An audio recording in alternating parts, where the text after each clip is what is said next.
with another session here. We'll discuss about anatomy of female genital tract with some mnemonics and tables. So let's start it. Uh, Here in this lecture, I am taking part by part. Like first of all, we will discuss something about uterus, then cervix, then fallopian tube, and then some points regarding ovaries. So these are very important points which I have taken in this lecture. So first of all, uterus. For uterus, we'll discuss weight. Weight is highly variable. Like in nulliparous, it is 50 to 70 grams. In multiparous, it is 80 grams, and in pregnant females, it is 100 grams. So in pregnancy, it is 100 grams, but in multiparous female, it is 80 grams, and in nulliparous, 50 to 70 grams. Clinically, what is important for uterus that after delivery, it takes 6 weeks for the uterus to involute to size less than 100 grams. And on USG, you can see this thing like involution by 8 weeks. Length of the uterus, when you see in nulliparous it is 6 to 8 centimeter, and in multiparous it is 9 to 10 centimeter, while in pregnancy it is 35 centimeter. So just 6 times increase in size in pregnancy. Capacity, non-pregnant females it's 10 ml, and pregnancy it is 5 liters. Now epithelium. Endometrium is one of the innermost lining of the uterus, lined by ciliated columnar epithelium, while the endometrial glands, which is present within the endometrium, is lined by non-ciliated columnar epithelium. So only there is a difference of cilia. Cilia is present in endometrium overall, while over endometrial glands, cilia is not there. Most common cancer of endometrium of uterus is endometrial cancer, which is basically of adenocarcinoma type. Endometrium is changed into decidua during pregnancy. So decidua is nothing, it is just endometrium during pregnancy. For the blood supply, you can see the most important and the main artery is by the name uterus, uterine artery. Uterine artery is anterior division of internal iliac artery, and the question can be asked from here that it is a branch of internal iliac artery, anterior division of internal iliac artery. And the other arteries supplying the uterus are ovarian artery and vaginal artery. In PPH, uncontrolled bleeding uterine artery is ligated mainly. If it is not controlled, then we will go to ligate the ovarian artery. Lymphatic supply, fundus and the upper part of the body of uterus, the upper portion mainly is supplied, have lymphatic supply of pre-aortic and lateral aortic group of lymph nodes. For the conua, it's superficial inguinal gland. Superficial inguinal lymph node, and for the lower part of body it's external iliac nodes.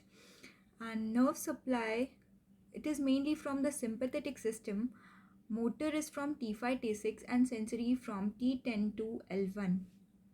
Partly parasympathetic system from S2 S3 and S4. Okay, Frankenhauser ganglion are the fibers of uterovaginal plexus which supply the uterus.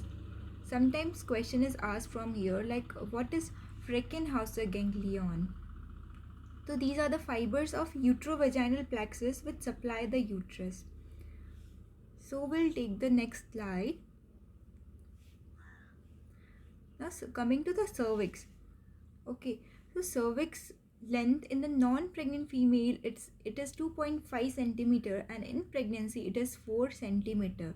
This is important for the cervix to, and this is learned that cervix and corpus ratio before puberty, as cervix is bigger than uterus, it is in the ratio 2:1, but at the time of puberty it is 1:2, as uterus is now increasing in the size after puberty. And in the reproductive age, as you can see, the uterus capacity is is just increased by 6 times. So at reproductive age, the ratio become 1:3 to 1:4. At menopause, because of atrophy of the uterus, the ratio becomes 1:1. Now the epithelium of the cervix, over the endocervix it is columnar epithelium, and ectocervix it's squamous epithelium. Transformation zone, also called as squamocolumnar zone. Transformation zone is a zone in between ectocervix and endocervix, and it is also known as squamocolumnar zone. It is clear why it is squamocolumnar zone, because ectocervix is lined by squamous epithelium and endocervix lined by columnar epithelium. And the most common site for carcinoma cervix is squamous cell cancer, and the most common site for adenocarcinoma it is endocervix. Now, the arterial supply for cervix is by descending branch of uterine artery. So, it is from the uterine artery, but it's descending branch. And for the lymphatic supply, you should learn this I hope mnemonic.